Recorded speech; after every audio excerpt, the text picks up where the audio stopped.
This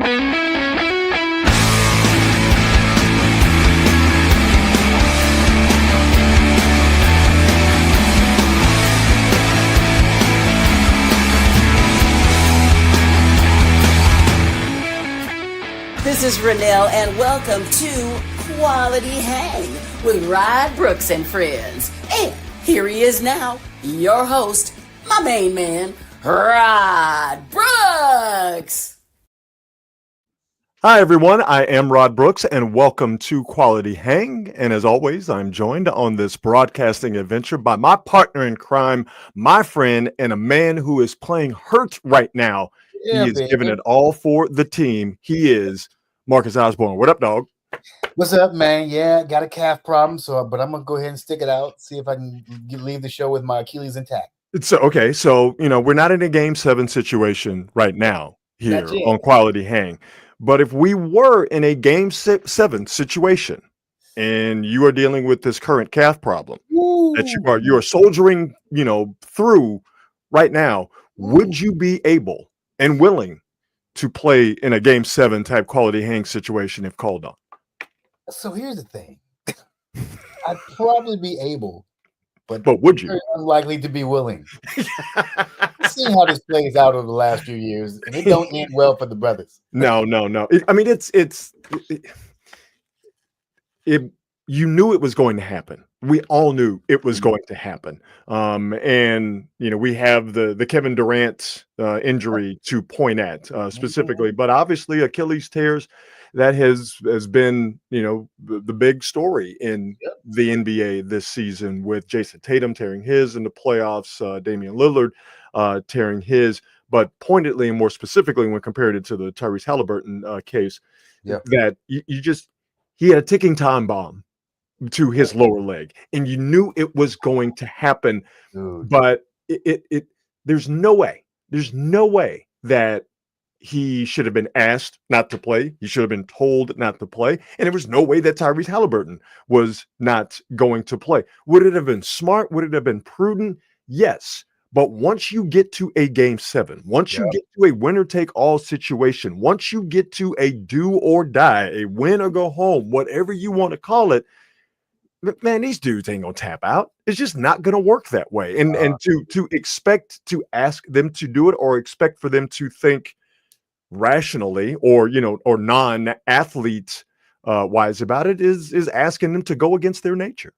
It's I mean, we've seen it so many times, like you said with Kevin Durant. Remember Boogie Cousins too, same thing. All these cats were complaining about their calf, complaining about their hammy, and then some shit pop. Yeah. And we ought to know by now, it's fool's gold, because we fell in love with what Halliburton did in Game 6, and then it looked great coming out. Looked great for a quarter. Coming out, and like, oh, we got ourselves a game. Yeah. And just like clockwork, dude, gone. We'll get deeper. Anticlimactic too, I have to say. Yeah. We'll get deeper into the recently completed NBA Finals. Congratulations to the Oklahoma City Thunder. Spare a thought, if you will, for fans of the Seattle Supersonics, who are now dealing with the very unique pain of watching a team that was torn away from them, that was ripped away from them by some very bad people, watching them win a championship. We'll get to all of that and more in just a second, but we always start the show by thanking our presenting sponsor, Hop Monk Taverns, and telling you that there are 3 locations to choose from: Sonoma, Sebastopol, and in Novato, and you're going to get the same great things at each of the Hop Monk Tavern locations that I mentioned. First off, you're going to get great food from a very diverse menu. The craft beer selection is absolutely excellent. They also have full bar access as well. But the main thing, the best thing for me about Hop Monk is the fact that it's a live music venue at all 3 places. And not only do you get national touring acts to come through the Hop Monk Taverns in Sonoma, Sebastopol, and in Novato, it's a great place for local artists to see and be seen. And by the way, if you're a local artist and you got some stuff that you want to present to the Bay Area. Let the folks at Hop Monk know they are always looking for talent to showcase. And that's what's great about what Dean Biersch and the folks at Hop Monk do, that it's about local food, it's about local beer, and it's about local talent, and it's about the people in the Bay Area. So check out what they have coming up live music-wise at hopmonk.com and follow them on all the socials. But if you happen to be in Sonoma, Sebastopol, or Novato, and you're near Hop Monk Taverns, stop by. And by the way, don't let the tavern moniker fool you. It's a place for kids too. So just to let you know all of that. So the NBA Finals have come and gone, and the best team all season long, Marcus, the Oklahoma City Thunder, did what they should do. Over the course of a 7-game series, the best team always wins. And even if the Indiana Pacers had won, they would have been the best team. There are no flukes in 7-game series. You could get flukes in 3-game series. You could get some fluky situations in 5-game series. Absolutely. But when you have to win 4 out of 7, the best team in a resounding way, more often than not, wins. And the Oklahoma City Thunder, they were the best team in the regular season. They had the best defense. They had the best player in Shai Gilgeous-Alexander, named MVP, and they ran against a very game and very spirited Indiana Pacers team, and it was a very close contest. If you go and look at all of the important numbers, field goal percentage, things of that nature, these two teams, Oklahoma City and the Pacers, were very, very close. And what you got with these two teams being evenly matched, you got a 7-game series that was fun, that was competitive, but ultimately the better team won, and that was OKC. I mean, it's undeniable. I fully believe in that. The best team typically wins because, yes, there are injuries, but there's always injuries. Part of being a great team is surviving the attrition that naturally occurs over a 7-game series in the postseason. That's all part of it. The best teams have the players that survive the entire thing or handle the diversity best. Yeah. And they did. And yes, it sucked. It felt anticlimactic, but you got to tip your cap to the Thunder because they came in there and they did what they were supposed to do at home. Yeah. And I don't think it's fair to the Thunder to say, well, they won it because Tyrese Halliburton got hurt. I think that's disrespectful, quite frankly, to the Thunder. The Pacers' chances would have been significantly better had Halliburton's Achilles tendon, unfortunately, and expectedly not exploded. But to me, to say, well, once he went out, and yes, the situation got easier, if you could say that, for Oklahoma City, but to say that they won it simply due to the fact that Halliburton got hurt in that game, trying to gut through that calf injury that turned into an Achilles injury, I think that's really taken away from what Oklahoma City did all year long and what they did in 4 out of 7 games. Yeah, you think about the fact that, guess what? They beat them 3 other games with Halliburton. Yeah. So anything could have happened. They could have blown him out. They could have played worse with Halliburton. It could have been a night where Halliburton went off for 50 and they still lose by 20. You just never know. That's why you can't ever use the injury as an excuse. I don't know if you saw this as a side note, but it really bugged me. I even rarely ever do this. I tweeted at your guy Skip Bayless. I know he's not your guy. Okay, yeah, like hold on. Let me find it here, because like, if you're gonna do that, if you're gonna call Skip Bayless my guy, even though you know that he's not my guy, then you know what I got to do. I got to hit you with the Gucci Mane face. Okay, all right. Like, Skip Bayless is not my guy. All right. So you saw the Gucci Mane face in real time. You saw me do it. Like, your guy Skip Bayless. I'm like, what? So I'm giving you double Gucci Mane face. I'm giving you my Gucci Mane face. What? And I'm giving you the real Gucci Mane face. I earned it. like crazy. It just you took it all. You're like, you know what? I had the Gucci Mane faces coming. I'm going to accept them because I had it coming. It's just like, when you get it, when you get caught, you got to. We talked about it last week. Sometimes you got to take the L. You got to take the L. It's as you were saying. This Joker, he does this periodically, and he went on. He posted something about, well, now the Pacers have given Halliburton the excuse that he couldn't play because of injury. He wasn't at his best because of injury. I mean, this dude literally went out of the game in excruciating pain, clearly, and Skip is running his stupid fat mouth. And he's just one of those guys where sometimes I just wish I could just give him a smack. Yeah, but here's what I want you to do. I don't want you to give Skip Bayless and the like, because he's not the only one that engagement baits, and that's what he was doing with that tweet or whatever it is. I don't want you to give him what he wants, which is the attention, right? I get it. It's irresistible because when someone's so loathsome, and Skip Bayless is loathsome, awful. When that type of person says something that is just so ridiculous, it is almost it is an involuntary reaction to be like, you just want to say, man, shut the up. You know what I mean? Exactly. And now that we can do that via social media, it's irresistible. Like, I now have the opportunity. You think about like sort of the original Skip Bayless and Howard Cosell, and how millions of Americans would be yelling at their television watching Monday Night Football back in the 70s, and the 80s. Shut up, Howard Cosell. Like, they used to have parties at bars where people would throw actual bricks at actual pictures of Howard Cosell because they hated him that much. But you couldn't interact with him. All you could do was just say to Howard Cosell on television, shut up, Howard Cosell. Well, now you can say to Skip Bayless, today's Howard Cosell, with respect to Howard Cosell, you can say to Skip Bayless in real time, shut up, Skip Bayless. While that is powerful, don't give that dude what he wants, which is your time and your attention. I think the biggest difference between Howard and Skip Bayless is Howard was a brilliant man who didn't really know much about sports, but had an amazing way of commentating, and he annoyed people because he used big words. So smart. He used multisyllabic words. Yeah. I mean, he really bugged people that way. And he wasn't. You and I are around the same age, so he was never a guy who was malicious. Mm-hmm. He was direct. Yeah. But he was never malicious. That's why he had such a great relationship with Muhammad Ali. Yeah. This dude, Skip Bayless, is just a complete and total phony. And he drives me crazy sometimes. I think that might be the first time I've ever interacted with a dude. But I'm like, this dude is laid out, and you're going to be bumping your gums with this shit? Come on, man. I mean, but you remember the Damar Hamlin thing. Like, he's just to me, he's not worth the attention that he seeks. And with him now not having the platform that he had on Fox, because he ruined that relationship with Shannon Sharpe. And he has, I think, the still ongoing sexual harassment lawsuit. Like, that dude is on the fringes, just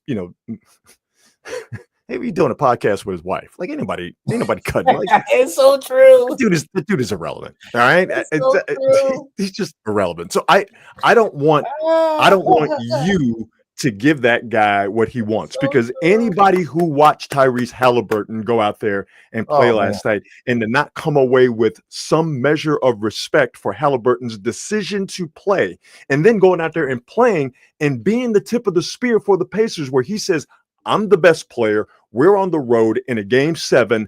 I got this ticking time bomb at the end of my leg that can go at any time, as it did, but y'all follow me.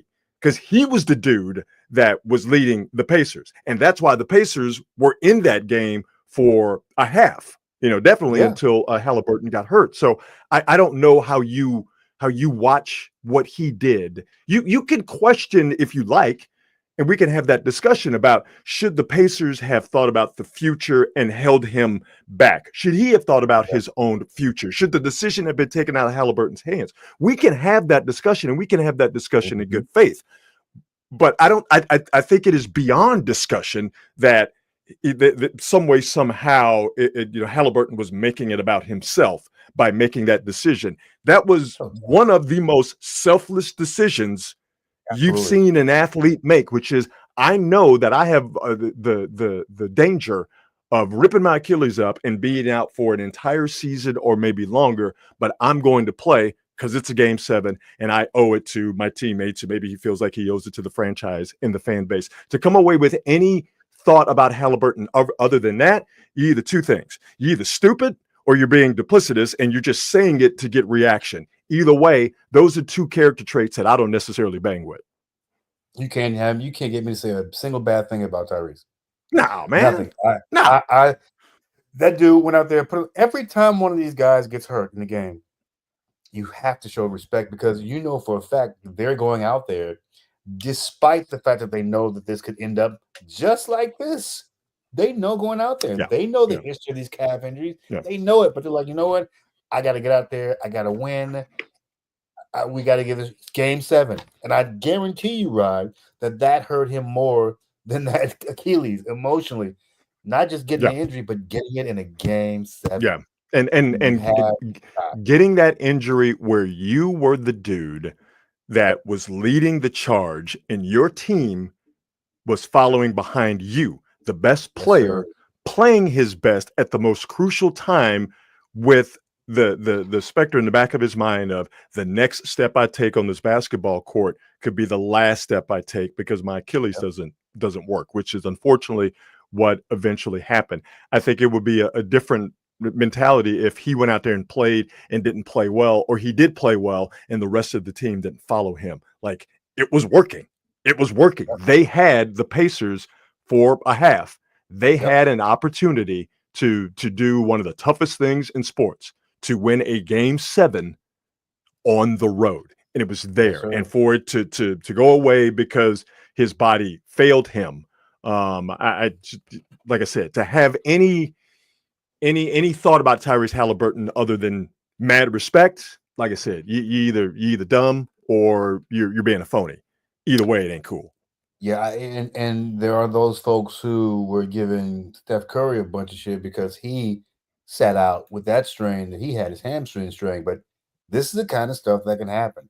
And the fact that the way Steph Curry plays, his game and his age, I would have held him out too. Yeah, but can you imagine what happens if Steph Curry popped an Achilles? Steve Kerr would be out of a job. I don't know about that. I don't know about all that. I don't know. Hang on. Wait a minute. Gucci Mane face. Come on now. What? They be screaming and yelling for his head. Well, but those people are doing that anyway. And those people would scream and yell, and no one would pay attention to them because anybody who screams and yells that Steve Kerr should not be is in some way, shape, or form not worthy of being the head coach of the Warriors for whatever reason. Those people are not worth listening to. Like I said, you're either stupid or you're being duplicitous. You're just saying that to get attention. But either way, those are personality traits that I don't bang with. So whatever. Yeah, whatever. I'm excited to see what happens next season because I know we've got the KD trade, baby. All right, so now here we go into next season, and I was talking to somebody about this today. We'll get to the Western Conference, and we'll get to Kevin Durant going to the Rockets, yay, in just a second. But think about the East. Think about the East for a second, okay? Yeah. You have, well, let's start here. That Jason Tatum, Achilles, out for the year. He's out. Boston, where they go. Yep. The Knicks have to find themselves a coach. Yep.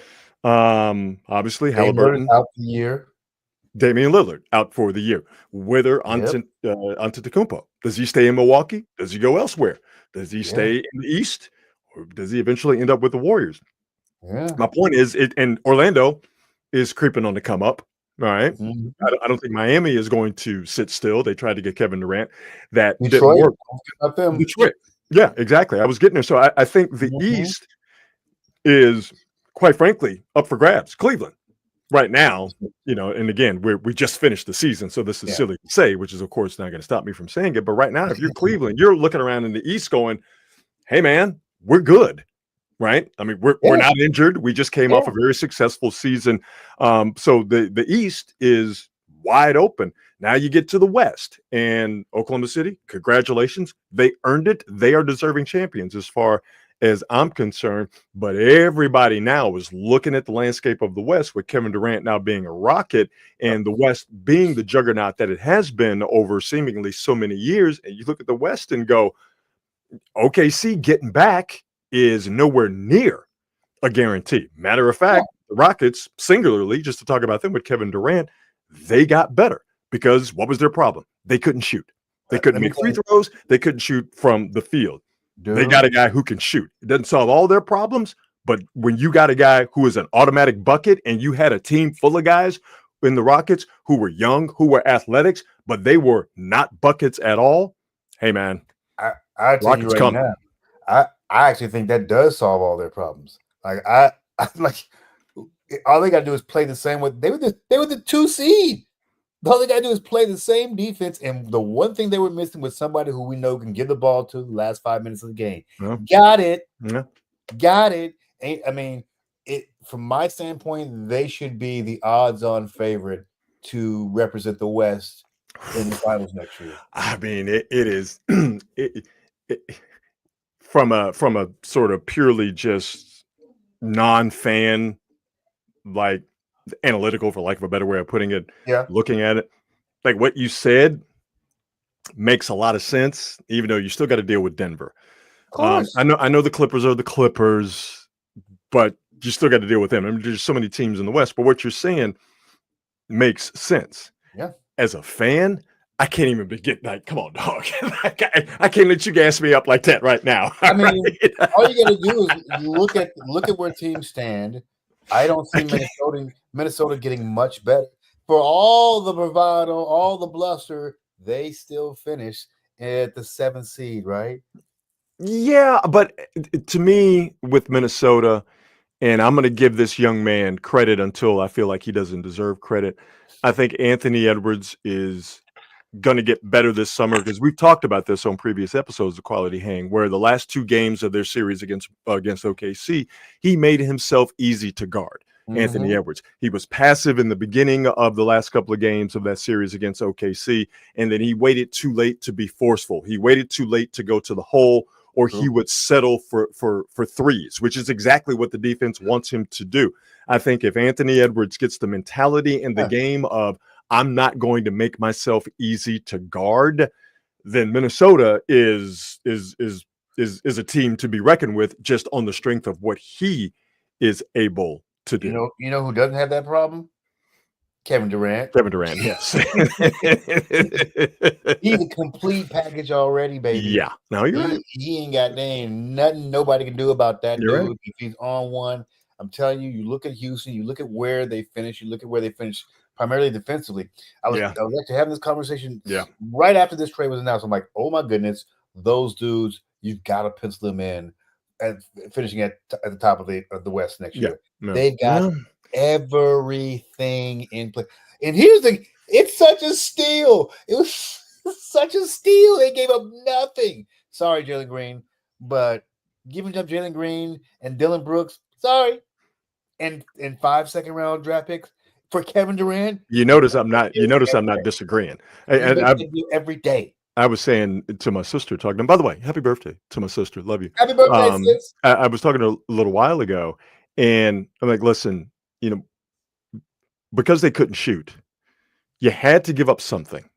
And they weren't really banging with Jalen Green anyway. And you want to talk about somebody who made himself easy to guard. This is what I'm saying. Jalen Green in the playoffs, that was the end of his time with the Rockets. I'm not saying that they were going to just give him away for anything, which clearly they didn't, but they were looking to move him just because, again, they just weren't banging with Jalen Green. Let's put it that way. And with Dylan Brooks is a luxury. Dylan Brooks is the type of guy you can have on your team if you're set in other places. He can run around and he can do his Dylan Brooks stuff. Yeah. But if he's doing his Dylan Brooks stuff and you're already not making threes, and all of a sudden Dylan Brooks is out there not making threes, you're playing 4 on 5. But if you got guys, you got young athletic players, you got guys who are hitting from the outside, then Dylan Brooks can do all the Dylan Brooks stuff he wants to. If he's making threes, great. If he's missing threes, it doesn't bother you because, well, you have other guys who can pick up that slack. He's a luxury. They couldn't afford to have him anymore because of what they didn't have offensively, because the Rockets couldn't shoot. So they had to give up those 2 things to keep Amen Thompson, to keep Jabari Smith, to keep Cam Whitmore, to keep Shepherd, who they hope becomes the other shooter opposite Kevin Durant, to keep all of those guys. And you gave up a guy in Jalen Alperen Sengun, right? And to get rid of a guy that they really weren't banging with anyway. What are we doing? The idea that the Rockets lost the trade using that catch-all term, the idea that they lost the trade is just something I don't understand. I mean, I don't think anybody believes the Rockets lost the trade. There are people who do. I think really, I think they swindled Phoenix. Actually, this smells of Phoenix simply wanting to get rid of Kevin Durant. Because I'm sorry, dude might be 37, and sure, you're gonna get less than you would for a 27-year-old Kevin Durant, but 5 second-round picks, get the fuck out of here. I mean, well, they knew that they were gonna have to deal him. He was not coming back.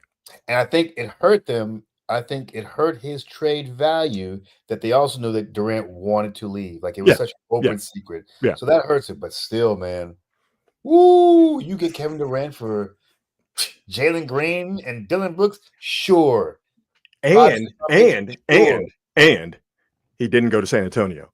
No. Not that was ever a real thing. That would have been crazy. Doesn't go to San Antonio. Can we all agree that that's good for just the country at large? That would have been insane.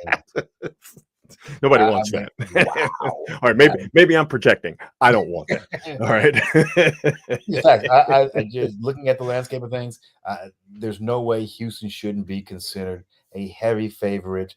Listen, OKC did their thing. They were really good this year, but I always had the feeling that they were beatable.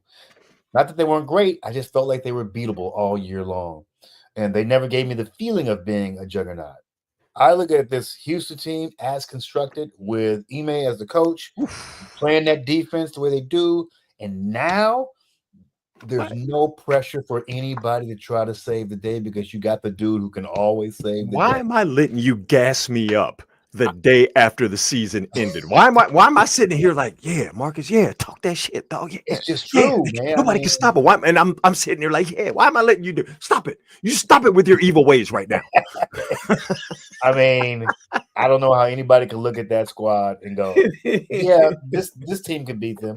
This team can beat them. I'm watching NBA Finals highlights in standard definition. Okay, the 30th anniversary of the Rockets winning their second championship just passed a few days ago. Okay, all right. It looks like somebody smeared Vaseline on the TV screen. I got to squint and watch it like this. Don't give me hope. Don't make me feel good. All right, you cut that out, Marcus. I feel like if you are a Rockets fan and you saw that go down yesterday, you had to go directly to the casino and put your money down.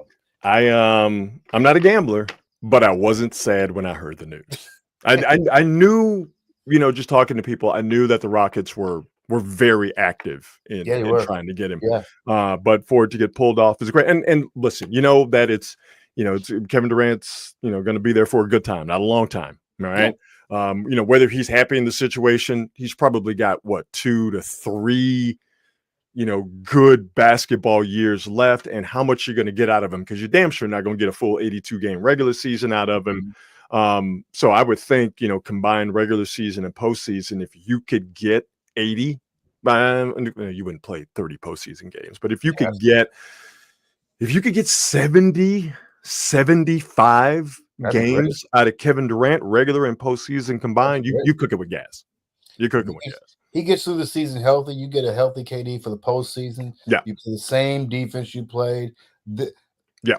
Plus, with that dude's experience, a team like the Warriors would probably be the only kind of team that could really battle that team. I could see the Nuggets, but I can't see anybody outside of those battle-tested teams being able to beat that Rocket squad. The Warriors-Rockets rivalry is just gotten a little bit spicier with Durant in the mix. So definitely looking forward to that. Let's move on to some other stuff here. Did you hear that Sammy Sosa was welcomed back into the fold into the bosom of the Chicago Cubs? He went back to Wrigley Field this past weekend. Sammy Sosa did.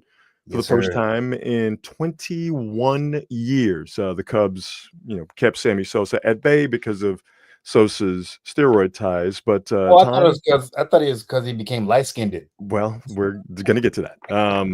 The Cubs, said, no, your steroid allegations, we're not messing with that. But while Sammy was in exile Sammy, let's just say Sammy tried on a different outfit, if you will. Let's look at Sammy Sosa this past weekend. There he is, Sammy Sosa, next to not a Make-A-Wish kid. That is Pete Crow Armstrong. I'm sorry. Pete Crow Armstrong of the Chicago Cubs. Come on, man. Very good young player. I expect that from me, Rod Brooks. I would expect that from you. I'm sorry. I'm tired. I'm punchy. Okay. And it's because of my own doing. But it's Pete Crow Armstrong on the right and Sammy Sosa. I don't know. I need to tell you that Sammy Sosa on the left. And Sammy looks great. Sammy looks happy. He looks radiant. He looks like Sammy Sosa used to look like. And I say used to look like because while Sammy Sosa was in purgatory, Cubs purgatory, not being allowed to, in the ballpark at Wrigley Field or within the organization for the past 2 decades, Sammy Sosa was lost, and he was literally trying to find his identity. And part of his identity was completely changing his skin color. Man, what are we doing? And what are we doing? Yo, just because it worked for Michael Jackson don't mean it's gonna work for Sammy. You can't moonwalk. You can't sing. This is what happens when you exile a man away from the team that he achieved superstardom with. That home run race, that single season home run race with Mark McGwire back in 98. Hit over 600 home runs, most of them in a Cubs uniform. The Cubs said, no, we don't want you. And Sammy Sosa was just out here bleaching his skin, trying to look like a white dude. That is a real picture, by the way. That ain't AI, all right? That ain't no Photoshop. Picture. That is Sammy Sosa at some event. And for years, we're talking good 5 to maybe close to 10 years, but definitely 5 plus. Yeah. Sammy Sosa was out there trying to look like Ricky Ricardo. Bro, what are we doing? so what we learned here. I'm sorry, Jonathan. Jonathan is apparently saying this for the first time. This is real, Jonathan. That what we learned is skin bleaching creams. Apparently, it's not permanent. It's just something you have to continue to do, because that was Sammy Sosa a few years ago. This is Sammy Sosa this past weekend. So all is right in the world. Okay. Sammy Sosa and the Cubs are cool. And Sammy Sosa has embraced his Afro roots that are a big part of his Afro-Cuban roots. So all is right with the world. There you go. It's so weird. My man just went to Goodwill and tried on a white man suit. All bad. Golly. Let me get that white man suit. It's a little constricting, but I think if I stretch it out a little bit, I can make it work for me. So there you go. That's Sammy Sosa a few years ago. A man without a team and without a racial identity. And here's Sammy Sosa. The thing is about these guys, Rod, is that when dudes do this, it's always hard for me to believe that they look in the mirror and go, yep. I'm killing this shit. Sammy Sosa woke up, say, let me get my La Familia t-shirt with the skull on it, the black jacket with the carnation. Let me get this pink hat. He looked in the mirror and went, shit, y'all can't tell me nothing. However Sammy Sosa would say that. I don't know if he would say that in broken English, or I don't know if he would say that in Spanish, or I don't know if he said it exactly like I just said it, like a 70s black exploitation character. But the thought went through Sammy Sosa's mind when he looked in the mirror after putting on the skin bleaching cream and that outfit. He went, y'all can't tell me nothing. Dear God. So there you go. And it makes you think that Barry Bonds could have suffered the same fate, but he and the Giants, kept their relationship together because, boy, could you imagine a beige, a beige Barry Bonds? Barry? Is that you? No, B wouldn't do that. No, Barry wouldn't. Is that you? he would Now, no, John. very, John, I very don't know if he hard gets to better stop him. treatment. I have no idea. I don't. I don't have the God, foggiest dude, idea. when those pictures first started surfacing, I was like, my guy must be sick. Like he must be ill. You thought either the pictures were doctored or there Yeah. was something seriously wrong with Sammy Sosa and he should probably seek medical attention. But nope, he was just having a good old-fashioned racial identity crisis. have That's mercy. all. That's all. Lord have That's all mercy. it was. That's all. Remember when he used to have the Jerry curl? He had his curl, which was so funny. But these dark-skinned Cubans and Dominicans, remember, so many of them had curls. Oh, I mean, yeah, man. Had curls. Pedro Martinez had one of the greatest of all time. Martinez's curl was ill. George, when my man played for the Blue Jays. Oh, I know who you're talking about. Not The George brother. Bell. No, I can't think of his name. God damn it, I can't think of his name. I cannot think of his name. When Pedro Martinez was with the Expos, who are the Expos? Ask your parents. Yeah. When he's with the Expos, like when he was with the Red Sox, like he had cut it a little bit. It wasn't, hanging down on his shoulders. It wasn't like a true like 1980s Soul Glow curl. Like he cut it and he just kind of had the activator in it. He had like the S curl. Yep. But when Pedro Martinez was with the Expos, it was flowing. Woo. It was flowing. It was just it was drippy. Ooh, drippy. Like, bro, you don't need this. Like you already got it naturally. You don't need this. Yeah. Let the soul glow. Let the soul glow. A couple of things here before we bounce out. Want to thank some folks. I had the absolute pleasure to see the mighty Metallica last night. They did their 2 nights here in the Bay at Levi Stadium, Friday night, and then last night. It's a part of their world tour that's been going on now for a couple of years, where they go to a city. Again, it's a world tour, and they play 2 nights, Friday, or with a day in between, and they don't repeat any songs. So if you go to both shows, if you are hardy like that, you see 2 completely different Metallica concerts, and they have different openers for each night. I got to see them last night. I got to see Pantera, or at least half of Pantera, because Vinnie Paul and Dimebag Darrell, the brothers who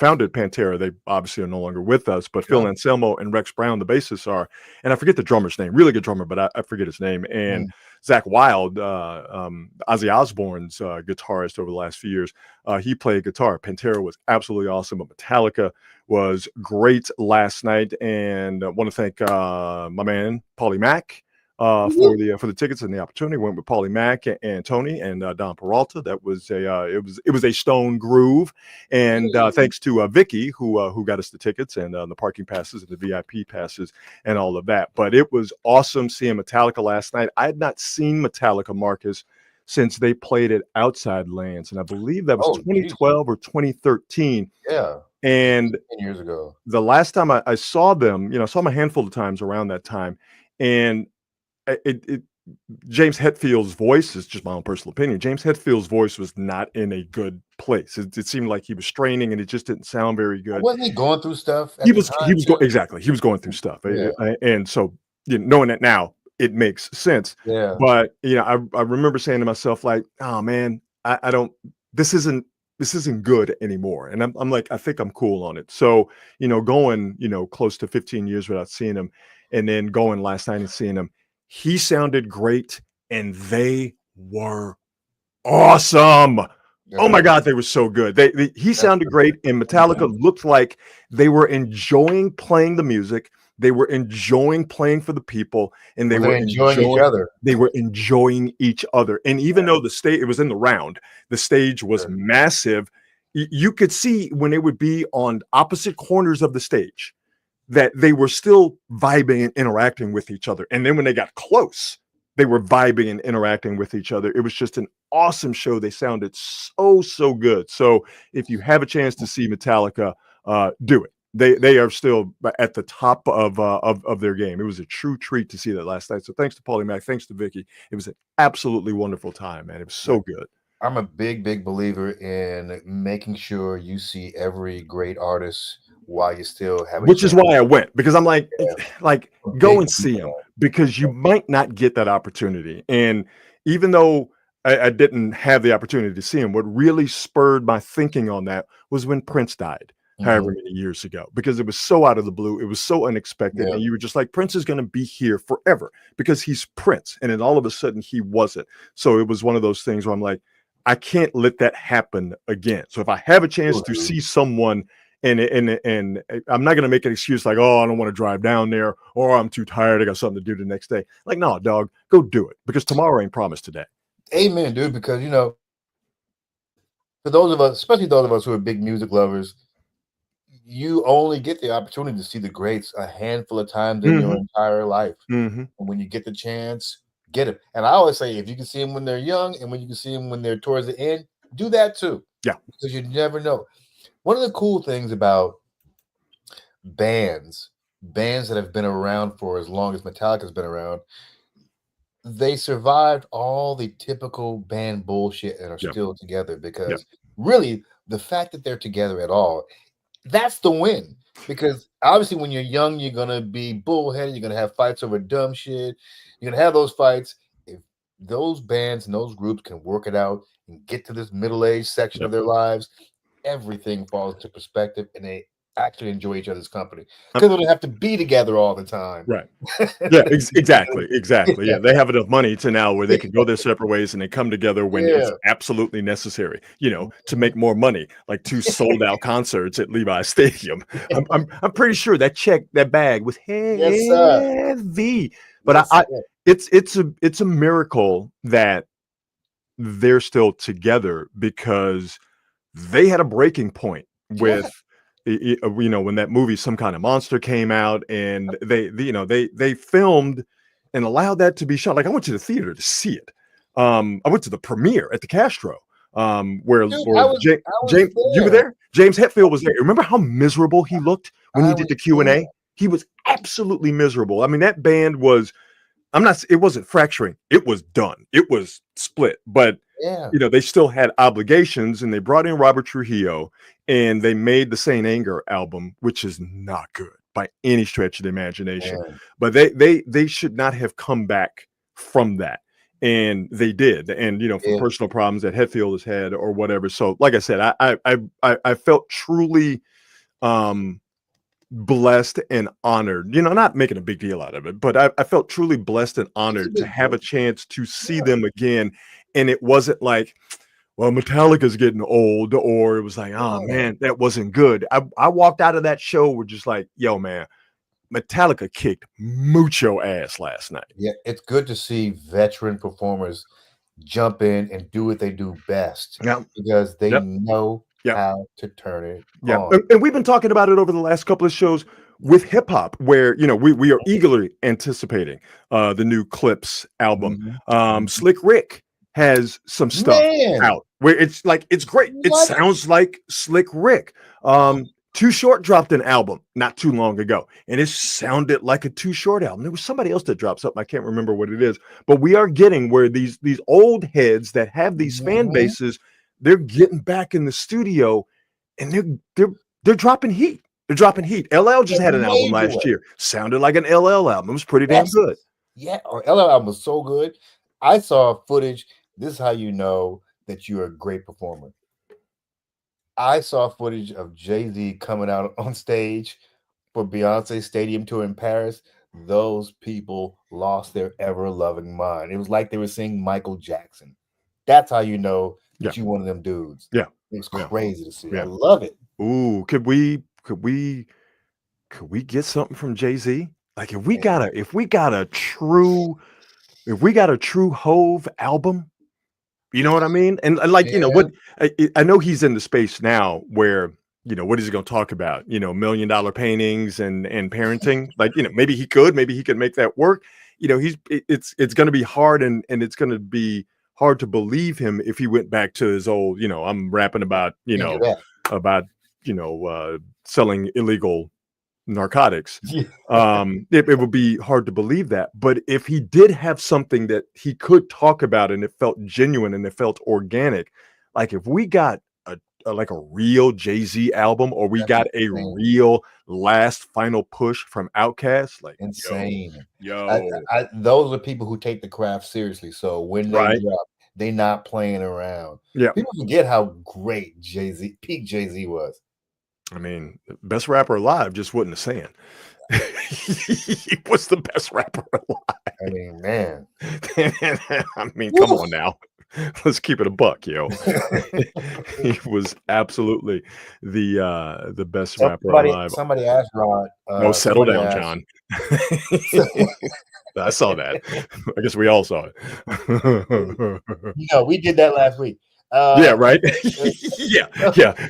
Go back to episode 26. All right, and that'll answer all of your lube questions. So, somebody asked a fun question about hip hop: the 5 greatest hip hop voices. Well, first on my list will always be Chuck D. Snoop. Definitely on mine. Chuck D and Snoop are the first 2 that are that comes to mind. Who would be the third? I would have Chuck and Snoop as well. I would have Jay on there. Yeah. Jay-Z. Yeah, that's an easy 3 one. Stacks got to be on there. Amazing voice. Yeah. He would definitely be on there. Who's at 5? You know who I really, really enjoy? E40. Ooh. Tupac, of course. Yeah, Tupac. Thank you, Anthony. Tupac. Man, Tupac. okay, Yeah, Tupac. And if you want to throw Biggie in there somewhere, obviously. And then I think it's probably sacrilegious not to at least mention Rakim. Yeah. But I think as great as Rakim is, and he's great, those others, I mean, they're like I would put Rakim and LL, right? They're great artists, unique voices, but I think the ones we named are kind of I think they're really ironclad, right? Yeah, LL is a slept on voice. Slick Rick also slept on voice. Yeah. What else you got? That's it. We always end the show with the best thing I heard today, and the best thing I heard today, the end of the NBA season for me, I always feel like a little bit of, melancholy. Like, oh man, that's over. It's a long 82 game regular season. I think it's a little bit too long. But a long regular season and 2 months of playoffs, there is a clearly a time investment if you're an NBA fan, and there's an emotional investment too. Even if your team is not in the playoffs, you start watching the playoffs and you watch the games and you follow the storylines, the legit storylines, the made up storylines, but whatever, you're still following it all. And all of a sudden you get to the end of the NBA season. There's no more games to flip on and vibe on or whatever. For me, it's always just like, oh man, that kind of stinks. But the best thing I heard today is that while the NBA season is over, and it's going to be a very interesting summer in the Bay concerning the Giants, getting Rafael Devers and Giants definitely having sights on being one of the National League playoff teams. Sure. Best thing I heard today, we are starting today, 60 days away from the first college football game. Yeah, dog. All we got to do is just make it through the summer, baby. And them LSU Tigers going to be back on that ass. We are 60 days away from the first college football game. So, man, it was a great NBA season, but let's get it, baby. It's football time, dog. Is LSU going to be on that ass, though? We're going to be good. We're going to be good. We're going to be good. If our offensive line holds up, every year we're going to be good. No, we're going to be good. We're going to be good. We're going to be good. It's time for a coaching change. Man, why you got to? You know what? Nah, man. See, here you go, man. Why you got to do this, dog? Gucci Mane face. Why? It's completely unnecessary. Like, all right. I got to live vicariously through you because I don't know what it's like to win. My team is Cal, so. Damn.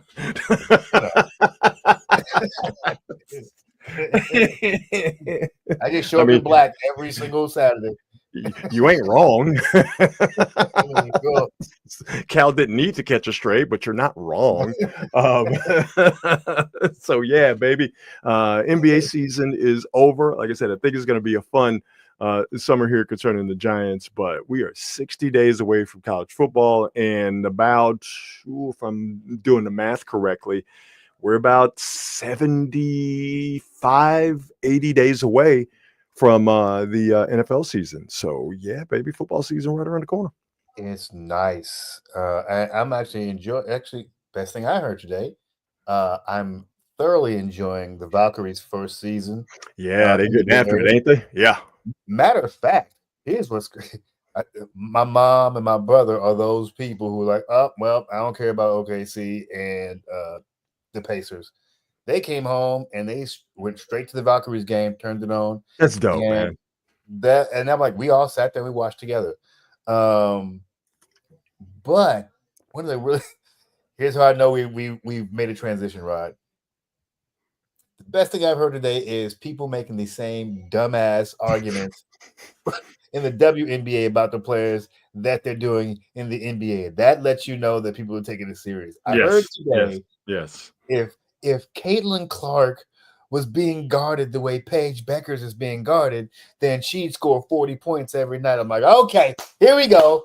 Now we there. But it is amazing how the WNBA causes people to just lose control of their thoughts and their senses. Mm-hmm. They can't just talk basketball.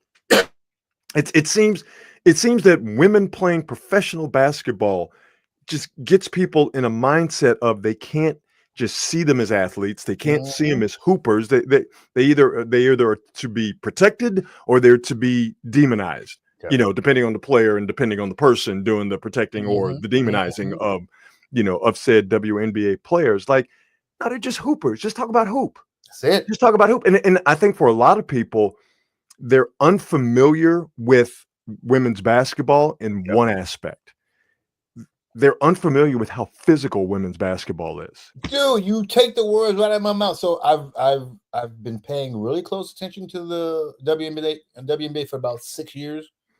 And that's the first thing I noticed. Oh, they out here trying to put the hurt on each other. Exactly. They out here yanking hair, and I'm like, whoa! It is a way more physical game than the NBA. Okay, now obviously the men are bigger and stronger and faster because they're dudes. All right, they got an X chromosome and a Y chromosome. All right, but in terms of physical nature of play, the WNBA is significantly more physical. And I think now with people just getting around to watching women's basketball, because you go watch girls' high school basketball. Yo, boy. Say, man, you watch girls 7th and 8th grade basketball, and they be getting it in. Well, people, they're not watching 7th grade basketball. They're not watching girls' high school basketball. They probably just started watching college basketball with Caitlin Clark coming up over the last few years and other great players as well over the last 3 to 5 years. So these are people who are new to watching women play basketball, and they are unfamiliar with the fact that these ladies who play basketball since they were girls playing basketball have been about them things. Yes, okay.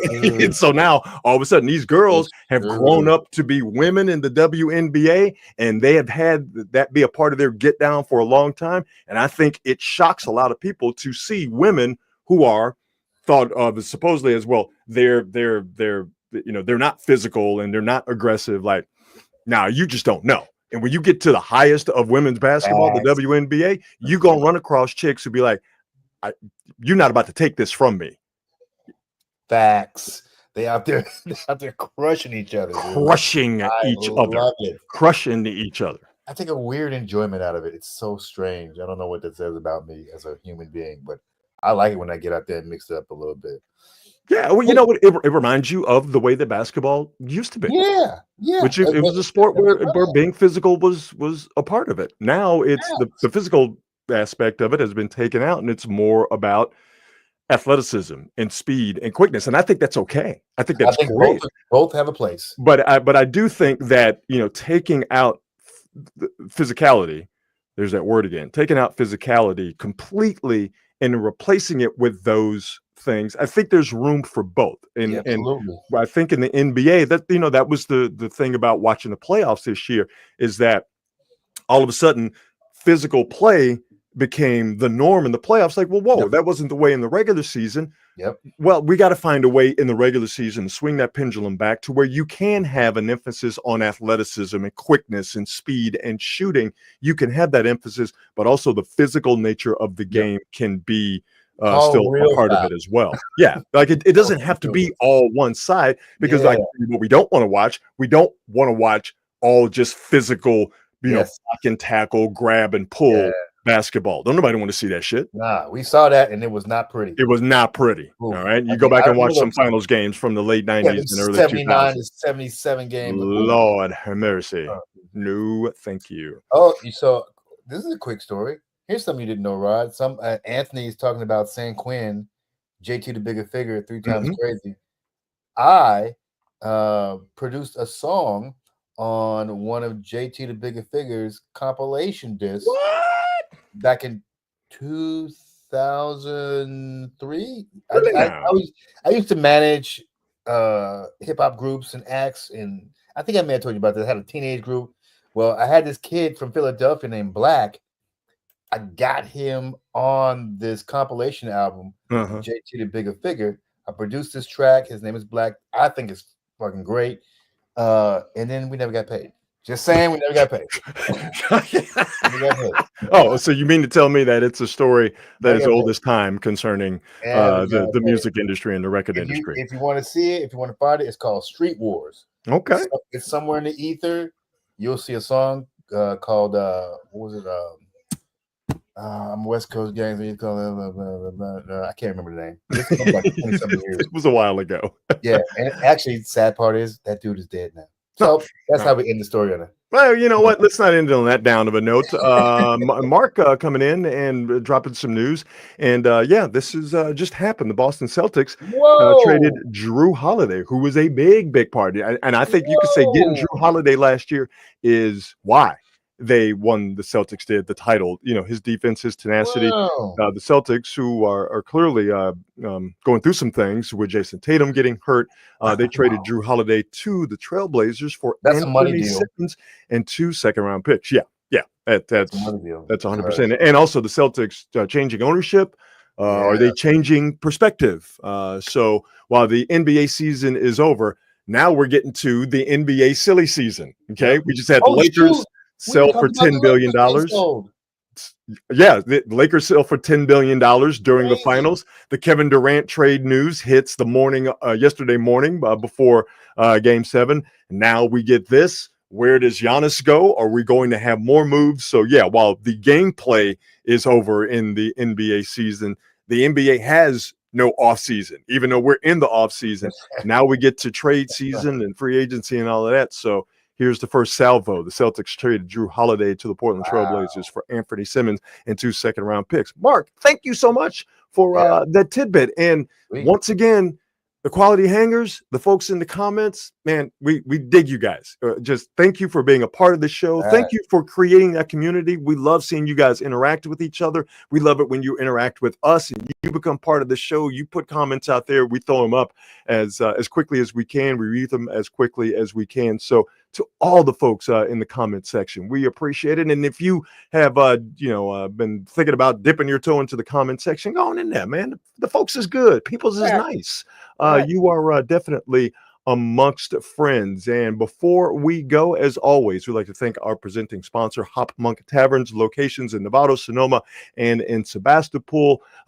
Great menu, great craft beer selection, and also at all 3 venues, all 3 locations, live music at all of the venues. Check out what they have coming up acts-wise at hopmonk.com. All right, Marcus, my man, another quality hang. It was a ton of fun for sure. Always. Always.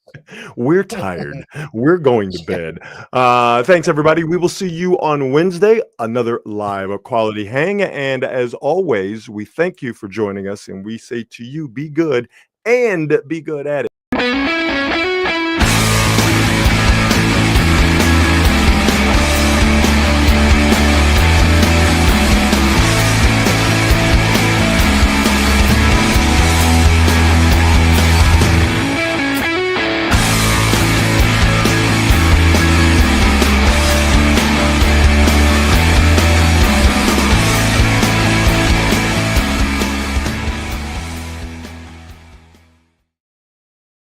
I think we did. We